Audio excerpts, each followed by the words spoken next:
Okay, so quickly, last week we started with a text from 2 Samuel, where we shared chapter 13, where we shared about the story of David's son and daughter, Ammon and Tamar. Okay, and it was a story that depicts how infatuation and lust can be dangerous and terrible for you. It depicts also that infatuation is not love, because you see at the beginning of the story, it sounded like Ammon was in love. But as soon as he had his way with his sister, as soon as he slept with her, the Bible says he hated her and he sent her away rudely. He like something you are discarding. You don't want to see this anymore. Get out of here. But just few weeks before then, he was madly in love, uncontrollably in love. Okay, take note that every time we speak about love, especially in the contemporary and in the secular context, most times the love they speak about is feelings based, and we have tried to establish that in the first 2 weeks of this month, where we talked about what love is not. Okay, so Ammon, initially thought he was in love, but along the line we saw from the way things played out that it wasn't love. Okay, and I'm emphasizing this because many times this is where people find themselves. You are attracted to somebody. There's nothing wrong in that. You're human. Okay, there are things that appeal to you, and when you see those things, you naturally like them. Yes, you're human. Don't crucify yourself just yet. The only thing you need to know is that those feelings of attraction, they are valid, but they don't have to determine your next line of action. Your feelings are valid, but don't let them direct you. Okay? It is okay to have those feelings, but you should instruct those feelings. Don't let those feelings direct you, because every time you go with allowing your emotions direct you, you may just be running into mistakes. So that was like the summary of that story. Okay, it showed you how infatuation, lust, selfishness, wickedness, I call it wickedness because all he was thinking of was himself. He did not even care about the lady's mental health or emotion. As soon as he was done with her, he threw her away and just told her to get out. Okay, and that was a shame in the land of Israel as at that time. Okay, so the lessons remain. Feelings are not proof of love. Love is more than that. And we started talking about what love. As a matter of fact, we're not ending this series this month because we're just taking a break from our usual teachings to take questions and answers today. Okay, but we will continue the conversations about what love is, because we have barely scratched the surface. And I really want to appeal to you, please do well to participate in these sessions, and even if you can't join the sessions, feel free to go back and watch the videos. They are always posted on the Single and Ready Club handle, so please go back and watch the videos. Watch them. I expect you to have questions sometimes. Some things might not make sense to you, some things might be strange to you, some things might be like, what's this guy saying? He doesn't know what he's saying. Feel free to ask, engage, because you would just be surprised. Okay, you would just be surprised. Feel free to engage. Okay, yeah. Somebody is saying keep hope alive. Yeah, you see that on my t-shirt. Yeah, keep hope alive. Yeah. All right. So the story of Ammon and Tamar was one of infatuation, and we saw how it is nothing like love. Okay, and I like to say this over and over again because we live in a society where love is interpreted as sex, and sex is interpreted as show of love. Okay, but by now we know better. Okay, and when I say sex, it's not just the act, but the emotions that lead to the act. That attraction, that sexual attraction. You think it's a bond you're having with somebody, but really deep down that what is calling you or what is appealing to you is mostly superficial. It's mostly their bodies. It's mostly what you can enjoy with them.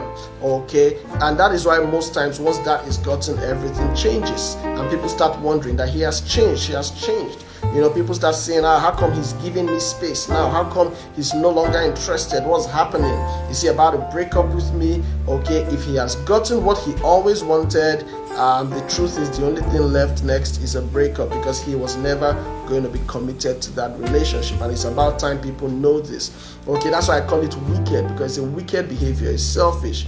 You don't care how the other person feels, but all you know is that you have gratified yourself and you feel good about that, and you just move on. That is not fair.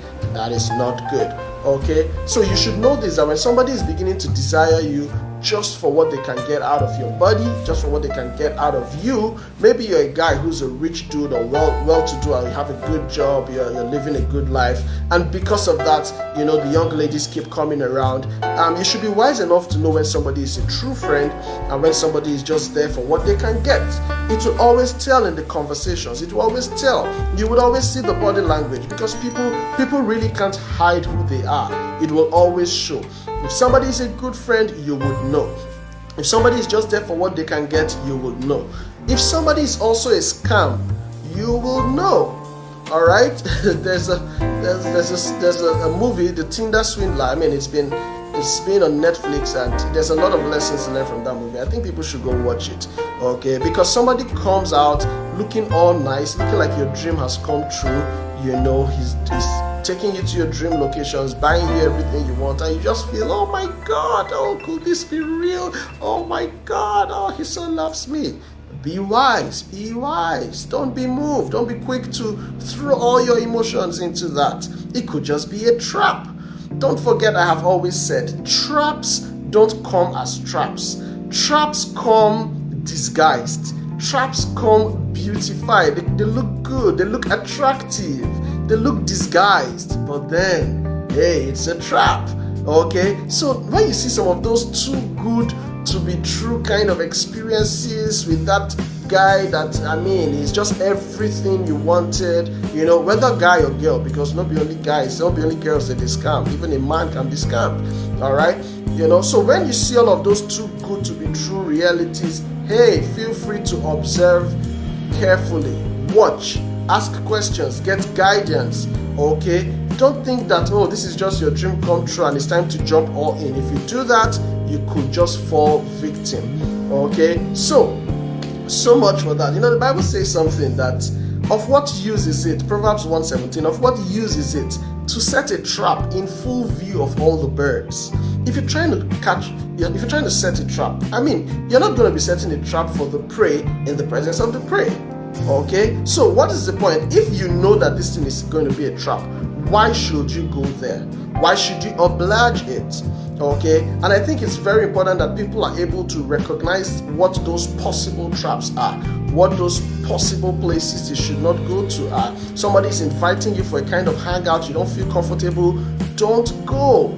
Somebody's telling you to pay a visit at a particular kind of time somewhere, a place you're not comfortable with, don't go. Okay? Feel free to decline respectfully. Let them know maybe we could meet some other time, maybe we could meet some other place. But once you don't feel comfortable, please respectfully decline it. Nobody will kill you for that. It's your choice. All right. So I was saying, okay, one of the ways to even put yourself in check when you find those kind of people who look like too good to be true. Okay, those kind of people, like, wow, where did she come out from? She's just everything. She's just all nice. She's just who is this? Sometimes, all right, tell yourself, what if this is an act? What if it's an act? What if it's not a real person? And the only way you can really find out is by genuine conversations and time. Two things, conversations and time. Now, in conversations, it doesn't mean you're just going to sit and be talking like an interview session. No. You could hang out. You could go to the movies, go to the beach, do this, do that. But do your best to keep these things completely non-romantic. Okay? Because once you start having romantic engagements, your brain not dey process well. For those who don't understand pidgin English, what I'm saying is you would not be reasoning properly. Once you start engaging in the romantic acts with somebody whom you're supposed to be dating, you're already corrupting the processing of your brain about that relationship. Because if you start enjoying the romance, you will think every other thing is okay and every other thing is going to be good.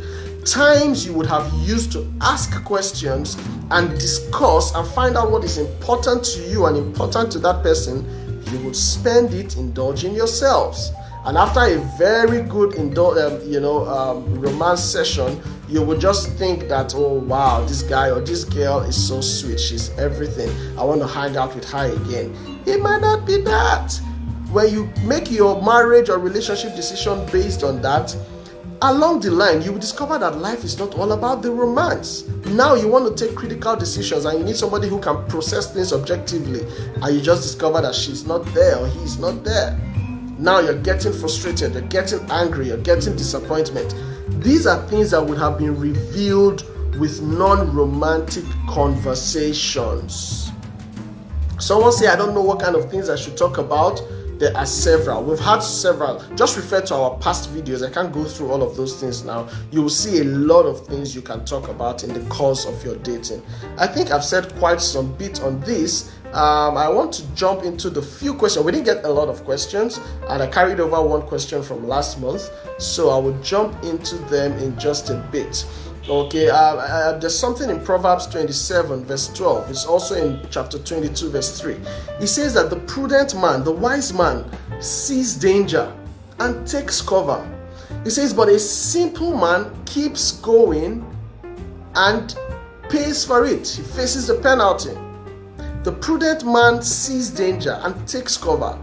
But the simple man, the kind of people referred to as simple in Proverbs, are people who are foolish, people who are naive, okay, people who disregard wisdom. There are always warning signs, there are always instructions, but some people disregard instructions, okay. So if you are wise, you will observe that there's something funny here. Let me still keep watching it, okay. You won't commit your heart to it just yet. The Bible says if you are prudent, you will see danger and take cover and stop. But if you are foolish, you will keep going and going and going and suffer for it. And so some people ask me, why do I keep repeating the same mistakes over and over again? It is because you have not gained wisdom in that particular area. It's not a spiritual problem. No, it's a wisdom problem. You need to start disabusing your mind of some of the things you think are spiritual manipulations. No, they are only spiritual to the extent that they impact on your wisdom, knowledge, and understanding. When you take responsibility for yourself and start improving your knowledge, understanding, and wisdom about life, love, relationships, marriage, family, you will discover that it's in your own hands to determine how beautiful your life will be. It's completely up to you. Okay, it's completely up to you. You know, and it reminds me of another proverb, a passage in the book of Proverbs that says that a man's own folly destroys his life, yet his heart rages against the Lord. His own foolishness, Proverbs 19 verse 3, that's where I quoted from. A man's foolishness destroys his life or leads him into destruction, but yet his heart is raging against the Lord. I'm sure you can relate to what I'm saying. Some of you think, oh, God is so unfair to me. God is partial to some people. He's not helping me. Oh my God, what is happening? I've been praying. My own does not seem to work. Other people's are not working. Hear what the Bible says, okay? It could just be that it's your own disregard for wisdom. You are not gaining wisdom. That's why certain things are happening to you. Okay? A man's foolishness destroys his life, yet his heart is raging against the Lord, as if it is God that is to blame. And that is also what I think may be an African man's problem, where we think that everything should be handled by God. God is responsible for everything, you know, good or bad, whatever the case, it is God. That is the will of God. No, the will of God towards you is good. He says, for I know the plans that I have towards you. Jeremiah 29:11. They are plans for good and not evil, to bring you to an expected end. Okay, so God's plans for you are good. In 3 John, verse 2, it says, I wish above all things that you would prosper and be in health, even as your soul prospers. I'm just trying to establish to you that God's plan for you is good. So when certain evil things are happening in your life, don't just sit there and say, it's the will of God, or maybe it's the will of God. No, His plans for you are good. All right, so you need to know this so that when certain things are happening in your life, before you say that's how God wants it, no, ask yourself, is there a wisdom gap here? Is there something I need to learn here? Is there something I need to know here? Do you understand that? That is one way that you can start opening your heart to learning, when you are able to ask yourself, what do I need to learn? What can I take out of this experience? If you've just gone through a breakup, don't just cry. Ask yourself questions. What can I take out of this breakup experience? Okay, I think I need to jump into the questions before I just flow in this dimension. Okay, so straight away we'll look at the questions. This one was carried over from last week. I was supposed to treat it last month, I beg your pardon. Okay, and it's a very simple question. It says, where do you draw the line between being a friend and leading a girl on? After this question, I will attempt to take somebody here in the live room, and if you have a question you want to ask, okay, I'll give you that chance, but you might need to make sure it's a question, and please try to keep it within 5 minutes, okay, so that we can take somebody else. Now, where do you draw the line between being a friend and leading a girl on? I like this question because it's something that's happened to me before. The first time I heard that expression, leading on, was when a lady told me that I was leading her on. And it made me to reflect, made me to ask myself questions. Really? Why did she think so? Are there things I'm doing that makes her feel special and makes her feel like she's that one in my life? And I tried to also evaluate and speak with other mutual friends and people who knew me and how I related with everyone. And I only got some comfort when the people I asked, ladies alike and guys too, to adjudge my actions towards them. Okay, and I felt some comfort when they all told me, hey Chimeze, come on, you're a nice guy and she likes nice people. Maybe she's not seen somebody this nice. That's why she thinks what you're doing was special to her. Okay, but for me, it was a lesson I had to learn. Okay, and now what were some of the things I used to do just out of courtesies?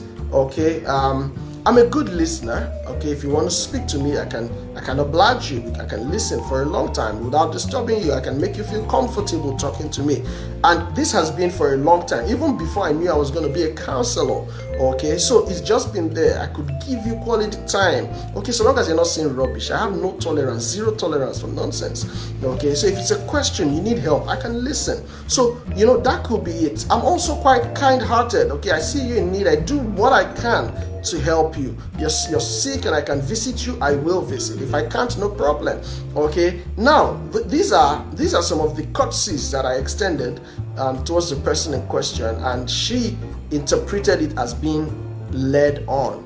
Okay, but like I said, I had to ask questions. I had to review my actions, and people who knew me and knew how I related said, it wasn't you, Chimeze, it was her, and I was happy. But let me explain something. Okay, I said that to say this. A lady who wants to be led on will be led on whether or not you are leading. In other words, if it's what she's carrying in her head. If she's telling herself, I like this person, I want him, everything you do is going to be a signal to her that she's special to you. Do you understand? So don't beat yourself just yet. Okay, if you are not doing over the bar, if you're not doing over syllabus, okay, but if you're just keeping it natural and nice and friendly, and somebody thinks you are trying to lead her on, then it may not be you, it might just be her. Okay, and I've seen this severally. I've heard cases where ladies impose themselves on the guy. You want him to date you by force. You impose yourself on him. You do anything to get his attention. You literally impose yourself on him. There are ladies who do that. They impose themselves on the person they are attracted to. They show up in your space, talk to you by force, gist with you by force, help you by force, offer everything to you.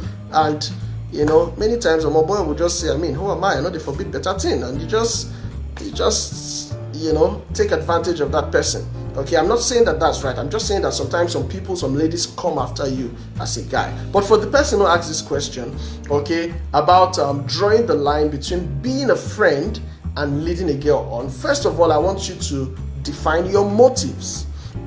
Okay, because whatever is going through your mind as you are extending those pleasantries and niceties to that lady. You know exactly what's going through your mind, and if you are not looking for anything special, then it should guide your actions. Now, what happens is that a lot of guys extend love to a lady without knowing. And what do I mean? One of the first ways that a lady knows you are interested in her is by being in her space, and not in a choking way, but by keeping regular tabs with her. Hey, how are you? Just thought about you. Have you eaten? You're calling, you're checking on them, you're being so nice, you're sending them gifts. It's Valentine's Day, you send her a Valentine's greeting. I mean, she's going to think she's special to you. Why did you send her a message on Valentine's Day? With all the love things, you send her a gift, she's going to think she's special to you. Now, you can't take her through this journey of all the niceties, and then you say, no, I did not mean it to. I did not know you are thinking like that. No, don't do that, young man. Don't do that. You'll be messing with somebody's heart. Okay? And I say to people, if you are not interested in a relationship with her, reduce communication. Reduce it. Don't be talking to her all the time. Oh, I miss you. I just say, let me call you. No, if you're missing her, go and do something else. Watch a movie. Read a book. Okay, but I just say I should check on you. I just say I should call you. And you start doing all of those things. You're always in their space. You're always checking up on them. You're extending them gifts. You're obliging them, time. You're visiting with them. Every time you're free, you want to be at their place. You are definitely sending a signal. If you just want to be a good friend, then respect their space and also control yourself. And don't impose yourself on their space. Let me put it like that. Okay, so better still, moderate your conversation and your communication with her. There are some people, they are talking to you today for the first time and they want to know everything about your personal life. Have you been in a relationship before? Who are you dating? What is your business? What exactly is your business? Some people even start asking you questions about sex. What is your business? And then you say you're not leading her on. Okay, so if you don't want to lead on, learn how to be a true friend. And being a true friend means that you will just show care when you have to, as courtesy, not overly, okay? And then you would keep that friendship or relationship non-romantic. Okay, you're not going to start every time you have a chance to be with her, your hands are moving, you want to press, you want to touch, you want to kiss. You're giving her ideas. If you don't want relationship, then don't indulge her feelings and don't send those signals that will make her think she is that special person to you. Okay? As a matter of fact, just by regular talking with somebody, by talking with somebody every day, you can start growing feelings for such a person. Okay? How much more when you now add other niceties to it? You could really be confusing somebody. So basically, don't give extra attention. Try to be a normal friend. Don't overcare, okay? Because in doing some of those things, you would be sending subtle messages. And by the time she takes you up on it, you will now tell her, no, you did not mean that. You're going to have messed with her emotion and she'll be angry with you. And that emotion she feels towards you can completely switch from what was supposed to be attraction, likeness, or love to hate. Because she just feels like this guy is playing with me. He's not a serious person. Okay, so I hope I have done justice to that. Let me see which other question I should take. Okay, there's this one also. It was carried over from last month. Someone says, we've been dating for 2 years and it's been good. And now he wants me to have a baby first in order for him to marry me. Okay, we've been dating 2 years, it's good, and he wants me to have a baby for him to marry me. Okay, we treated something like this last month. Okay, What are your own values besides what somebody wants you to do? That's very important. What do you represent? Okay, you need to know this so that when the person you are trying to be in love with starts suggesting things that are alien to you, you know how to respond and you know what decision to take. Let me tell you the truth. When your values are clear, you know exactly what to do. Your answers are quicker and are certain. Okay, so thank you guys for the feedback. So we're back up. If he wants you to get pregnant without getting married to you, please run. Or before getting married to you, please, that is not acceptable. That is not acceptable. All right, tell him your answer is no. If he loves you that much, he should prove it by going all the way, by honoring you. It's a mark of honor, okay, that he observes the laid down, traditions and will I say the order. There's an order. Okay, she's going to be seen as irresponsible, okay, if she's having a child and she's not married. You need to think about that also, okay? So please, if you love her enough, or if he loves you enough, let him do the honorable thing. Come to your parents, even if he doesn't want to do a ceremony just yet, let him come and pay the bride price and make it official, go to court, have a quiet wedding, and then you guys can go ahead with your raising children. Okay, but please run. That is not right. That is not good. He could just take advantage of you, and before you know it, you have yourself to blame. I tried to get someone on the live just now, and it yanked off my audio. So I'm quite concerned if I should take the next request I'm seeing. Where I'm at, the network is not as fantastic. So let me permit me to not take any other person on the live. Please don't be offended. Later you can send in your question to the DM, and I give you assurance that I would make it priority in our next conversation, or I would relate with you one-on-one. Okay, so please, if you're the one who your relationship has been going good, but he wants you to have a baby first in order for him to marry you, no. And how have you gone these 2 years and not known that he is that kind of person? That's also a question about what your values are. Okay, and what else, what other kind of funny in behaviors you are tolerating in that relationship. Okay, please seek help and ask questions. All right. Someone says, what happens if I stop loving my partner? That's the next question. Should I stay in the relationship? If I stop loving my partner, should I stay in the relationship? There are different ways I would want to answer this question. And really, the first way I would want to answer it is, what do you call love? What do you call love? I assume what you are saying is that you no longer have those feelings for the person. And let me also answer on the assumption that this is not yet marriage. This is relationship. Okay, yeah, you rightly said so. Should you stay in the relationship? If you're talking about feelings, how you feel towards your partner, and then that excitement and those butterflies in your tummy, is no longer there. If that is what you're talking about, then I would ask you about other things.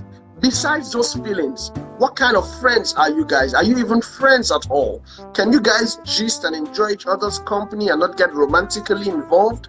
Okay, can you guys connect spiritually, mentally, and on other matters physically? Okay, these are some of the things we treated in the December edition, where we talked about what ship am I on, and we talked about how to identify the right partner. We also explained some of these things when we spoke about maximizing singleness. Okay, so you need to really understand what you are talking about when you say love, because if you have been interpreting love as feelings, then again I would refer you to the first 2 sessions we had in this month of February, where we said that love is not feelings and emotions. So if you are not feeling those butterflies in your tummy, please check for other things. Okay, are you guys genuine friends? Okay, I want to let you know that you will not always feel that fantastic way about your spouse. Even when you are married, you will not always feel butterflies in your tummy. I said it the other time, I said it last week. Sometimes you will wake up just feeling irritated at your spouse for no reason. You will just get tired of them. There might be this behavior that they do consistently. You cry, you complain, you shout, and they don't seem to hear you. Do you understand? So my point is, this thing is not feelings based. If it is true love, we're talking about commitment. We're talking about a willful and deliberate commitment. That's what we said love is. Okay, and don't forget, we'll continue the conversation about what love is next week, rather next month.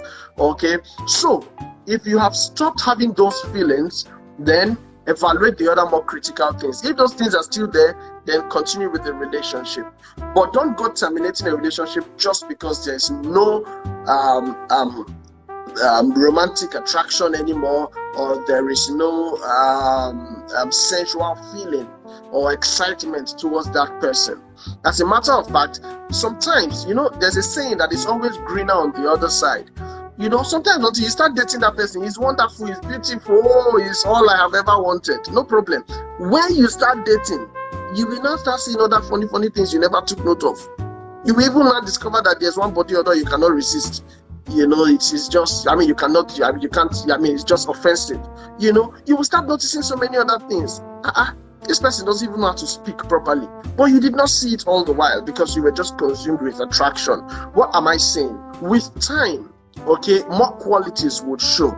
But if this is somebody that you are genuinely interested in, and every other important quality of life, you are in sync with this person, and by that I mean spiritually, mentally, and physically, then please go beyond feelings and instruct yourself to stay in the relationship and make it work, because you would not always have those nice and exciting feelings in a relationship. You need to know this. You will not always have it. This is where some people's disappointments start when they get married. Suddenly the excitement is not there again, and you think, something wrong.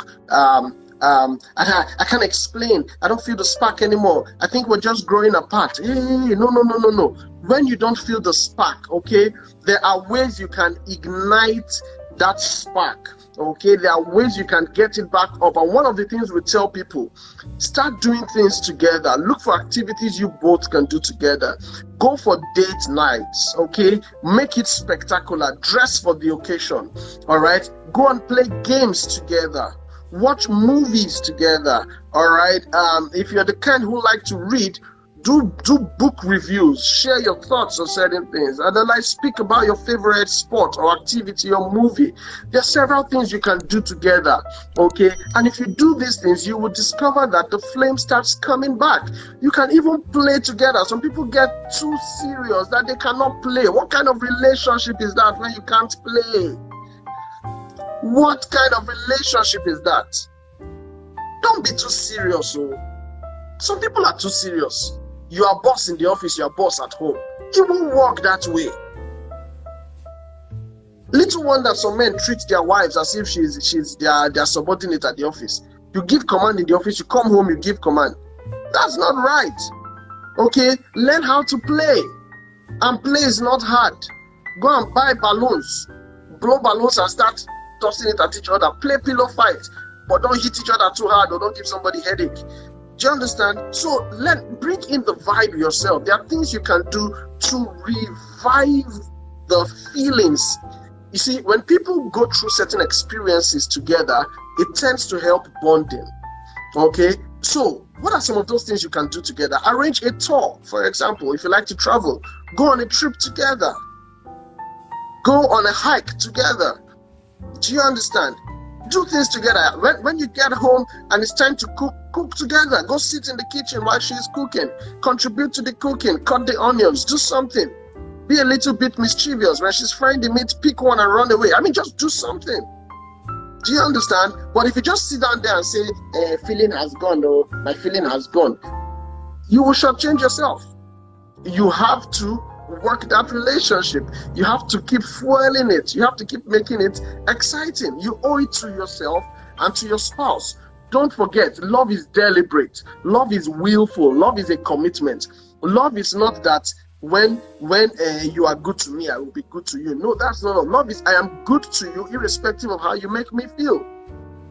Okay? No wonder somebody said, I hate that I love you. Because I really want to deal with you right now, but I can't do that. I just have to forgive you. I really want to tell you how I feel. I want to tear you apart right now. But hey, I can't do that because I love you. Do you get it? And that is why in true love, in relationship where it is love, you have to forgive your partner in advance. Don't wait for when they hurt you, start looking for forgiveness. You might not find it at that time. You have to tell yourself that because I love this person, I will forgive them when they hurt me so that I don't do something back and hurt them in my annoyance. All right? So, I think that will be, let me stop there for that question. If you stop loving your partner, check it. Check it. If it's just feelings that have died, check other qualities. Does he still inspire you? Okay. Do you still enjoy each other's companies? Are you relating on the same frequency spiritually, mentally, and physically? Okay. If all of that is still in check, it's positive, then go ahead and do all of these things I said to revive the relationship. But if it was just emotions and all of these other things are not there, then you may want to consider ending that relationship, but not so that you can jump into another one. No, so that you can take time, be beside yourself, understand yourself, grow, gain wisdom, knowledge, understanding about life, about love, about relationships, about the opposite gender. I cannot overemphasize this point. You need to know about the opposite gender. Okay? If you're a man, you're going to get married to a woman. You need to know about women. You're a woman, you're going to get married to a man. You need to know about men. They are not you. You are not the same. Okay? But we get into relationships expecting the other person to behave like us. But they are not us. You expect them to just understand certain things because you understand it. No, he's not going to understand it. He doesn't even know what you're saying. Okay? But when you take time to learn about the other gender, you will be able to relate with them in the way that is appropriate and that matters and is healthy for your relationship. Okay, let me take the next question. Whew. This one says marriage is okay. This one is not a question. It was a comment somebody made somewhere and I just picked it. The person said marriage is just stressful. It doesn't work these days. Because, take note of that. So this is definitely a man writing, I think. It says because women no longer want to submit to their husbands as our mothers used to. Once a woman starts making money, she loses respect for her husband. Okay? Somebody made that comment somewhere and I thought to bring it in here since we're doing question and answers. Okay, now take note. First of all, this is not the time of your mothers or your fathers. Times have changed. Okay, there's a lot more awareness now. There's a lot more professional development now. Okay, the women of this generation are very smart and are working class people. They have ambitions just like you, the man. Okay, if anybody in this age is still thinking that the place of a woman is in the kitchen, then you are mistaken. Okay, now I'm just saying that to say that rightfully so, women should pursue education and professional development, because they are human beings and they also have to they deserve to be fulfilled in life. They also crave that expression. God has blessed them and given them all this smartness and all this grace. They also desire to grow and use it. Okay, so when a man starts feeling uncomfortable because a woman is successful or earning her own money, then that man is insecure. He should deal with his own insecurities first. It's not the woman, it's you, the man. Why are you uncomfortable that a woman is earning money? Probably because in your time, it was just your dad who earned money and your mother did nothing, or maybe just ran a side shop and was not that empowered. Okay, but right now, women should be empowered professionally. Okay, it's just okay. You cannot even stop it. You have women on all levels of hierarchy and positions of authority. Okay, so what I'm saying is, you need to know that has come to stay. Don't be uncomfortable with that. If not, you'll just be expressing gender bias at the workplace. Okay, Maybe the woman is really disrespectful. I will speak to that in just a bit. But again, before then, what are you calling disrespect? I know some guys who believe that a woman should not have an opinion. So once she expresses opinion, you see it as disrespect. You just want to tell her, do this, and she does it. You just want to tell her, stay there, and she stays. Jump, and she asks you, how high? Come on, what happened to all her education and training and empowerment? She would ask you questions. She would ask you questions. Alright? So, if you are that kind of person who just expects to be Lord and Master, you just want to control people, then the problem is not her, and it's not the fact that she's earning money.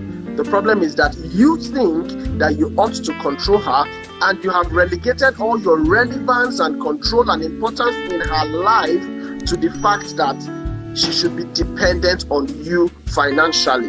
And then when she's not dependent on you financially, you are now worried and insecure. Okay, so let me speak to you, the man. If you're the one feeling that way, please, you have to work on that aspect of you. If you're being insecure, allow her thrive, allow her grow. Okay, allow her express herself. Okay, but if the case is that really she is being disrespectful, because again, some women, some ladies can be like that. I've seen severally, you give a lady some level of empowerment and you would not even believe the person you're seeing. The same person who used to be nice and quiet, the next thing she goes commanding everybody, goes all over the place like, hey, I'm in charge, can't you see it? You know, if you are that kind of woman, please now stop it. It's not good. Your man is not going to be comfortable with that. Even if you earn more than your husband. As a matter of fact, I want to say this. You know, there are great jobs out there that some women are occupying. Okay, if a woman is occupying a job like that, she will most likely be earning more than her husband. All right. So if a man is insecure, he will not even allow the woman grow to that point, because he's going to block that option. He's going to not let her take the job. You know, I've seen men who their wives start businesses, they close it down, they frustrate them just because they should not be richer than them. But in the case where the woman is earning more than the man, okay, what she just needs to know is that we are together in this. We're partners. We're married. Our resources are joined. Okay, there's a question and I'm going to take it in just a bit. Our resources are for us. Do you understand? And then the fact that you now earn a lot should not mean you spite your husband. Okay, and if you're that kind of person, please repent from that behavior. It is wrong. I'm going to have a session where I will speak about what submission is, and I'm sure it will do you good. Okay, so some other time I'll speak more to this kind of behavior, how to comport yourself as a wife or as a woman, you know, who's earning more than her husband or her partner. I will share some more on how this, I'll have that as a full session. Okay, but please take note, be comfortable in the fact that your spouse is working and empowered. Trust me, in this age that we're in, both of you need to be earning something. It will do the family a lot of good. Take it from me. Okay, there's a question here from Femi Smiles. He says, it's not a question. He said only an insecure person would speak and ask such questions. Women this generation ain't your mothers. Give us a break. Antinovus. Okay, and help empower us and support our dreams. Yes, that is so classical. As a young man, as a matter of fact, one of the things you should be telling yourself when you're telling a lady you love her, especially when she's a working class lady, be asking yourself, am I ready to support her dream? Am I ready to make her fly to the highest heights? Am I ready to give her the structure and stability she needs to prosper and be her best self? Don't forget, we said that one of the responsibilities God gave man at the beginning as a single was to be able to protect and keep the garden. And in explaining that, we said you should be able to nurture, you should be able to beautify, you should be able to protect, you should be able to make her be her best self. That is the proof that you're a real man. That is the proof that you're a husband material. That is the proof that you are worthy of a wife. Okay, not just because you are a male special and you can get a woman pregnant. That's not what makes you a man or a husband. Okay, you must be ready to support her dreams and take her to the highest heights without feeling intimidated or reduced in any way. If you can do that, then the man you be. Okay, and the final question just before the time is out, this person says that I'm 45 this year and still single. And it's not easy for me because I'm a lady and my biological clock is ticking. I have prayed, fasted, sowed seeds, and I live a good Christian life. Okay, yet it seems God isn't looking in my direction. Sometimes I just want to get pregnant and move on with my life because I'm just so confused. Okay, you don't have to be confused. This question touches me because, as a matter of fact, when I started Single and Ready Club, it was because of this kind of people. I actually wanted, to be able to just source for the husbands, and make them available for people who really need to get married. That's why I started Single and Ready. In fact, that's why we called it Single and Ready. You must be ready to get married. Yeah, not just that I'm looking for boyfriend or girlfriend, So really, I can relate with this, but I want to say a few things. I don't even know where to start. You see, okay, first of all, let me take it line by line. Your biological clock is ticking. Now, let me tell you something. Your life is in God's hands. Your life is not according to any other person. Biological clock, yes, it is God who made biology and it is God who made you. And if you trust in God, you will get your husband, you will have your children, and you will have a good life. Why am I saying this? At this point, you tend to start getting desperate, and then you start jumping into relationships without doing your necessary due diligence. You start accepting anybody who just feigns love, and you're carried away, and you think that this person really means good. All right, you don't want to put yourself in that position where you're desperate. You start attending all Owambe's. You start going everywhere just so that one man will notice you. And sometimes you notice that it's just the useless people, the kind of people you don't want that keep noticing you. Okay, I want to encourage you. Let me tell you something. God has good men out there. God has husband materials out there. And I like to say this over and over again to encourage people. There was a point where Prophet Elijah thought he was the only one left of the prophets. No, this is just funny because just before then, he had slain over 450 prophets of Baal. Yet one woman, Jezebel, threatened him that, that guy, I'm going to kill him. And look at this prophet. He lost all his anointing and started begging God to come and kill him because he's the only one left and this woman wants to deal with him. Do you understand? And God told him something. God said, I have reserved for myself 7,000 who have not bowed their knees to Baal. I like to cite this scripture when I'm encouraging people. Never feel that your situation is hopeless. Never feel like you are. There are no good men anymore. There are no correct kind of men for me out there. Don't feel like that. God has reserved the best for you. They are still there. Okay? Don't give up hope. This is very important, and that is why I'm having these sessions, because it might just be that there are certain other things you need to learn. Sometimes it's your thinking pattern that has blocked your eyes from recognizing people who are supposed to be your partners. Sometimes it's your own expectations, your own fantasies. You have decided to go and hold on to things that are not realistic. Many times this is the case. I don't want to get into some other people's personal stories right now, but I want to advise you. You can reach out to me later and let's have a one-on-one session. There's a lot I want to share with you. Okay, you will just discover that it might be your own expectations. It might be that you're looking in the wrong place. It might be that you're not even ready for what you're asking for. Yes, it's not about age. I have seen people 50 years and they are children. They behave like children. I've seen people nearing 60 and they behave like teenagers. I've seen people who you think are grown men, but when you interact with them, you see that they are still 5-year-olds. So don't be counting your age. Seek to know God more. Seek to grow in wisdom, knowledge, and understanding about yourself, about God, about life, about your spouse to be, in other words, about the opposite gender. When you spend time working on yourself and trusting in the faithfulness of God, He will come through for you. I want you to know that He will come through for you. Don't give up just yet. Please be encouraged, okay? I wish I had the time to speak about the other things you said, that you have prayed, fasted, so now let me tell you something. I'm going to make it a very serious statement. I don't have the time to explain it now, but I'll make it. Listen to me. If you're a Christian, God is your Father. You don't need to do anything special to get his attention. The moment you believed in Jesus Christ as Lord and Savior, you have the attention of God. You have been brought into his family, into his household. Okay, he is now your Father. He is now responsible for your life. He said, okay, that you should not bother about what you will eat or what you will drink. He said, look at the lilies of the valley. Look at those things. They don't even pray. They don't do anything. But God takes care of them. He said, how much more you? Why am I saying this? You are now a member of God's family if you're a Christian.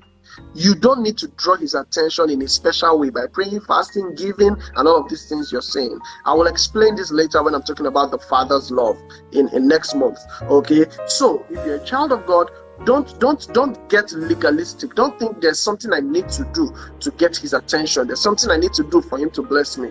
I dare you to just rest. Trust God and rest. Rest. Be busy with your life. Be busy with your personal development. Be busy with your growth. Be busy with getting to know God better and truly and being committed to him. Be busy with that and rest. Trust in his faithfulness. I say this authoritatively. Trust in God's faithfulness. When it will happen, it will be like a dream. All right? God will come true for you. That's my prayer for that person who asked that question. Okay? So with this, I believe I've come to the end of the question and answers for today, and I hope you have been blessed. I hope you have learned one thing or two. I hope certain things have been reiterated in your spirit. I hope your decisions have been strengthened. I hope that it has been value for you in one way or the other. Thank you for your time. God bless you. Have a wonderful rest of the day and see you again next week. God bless you.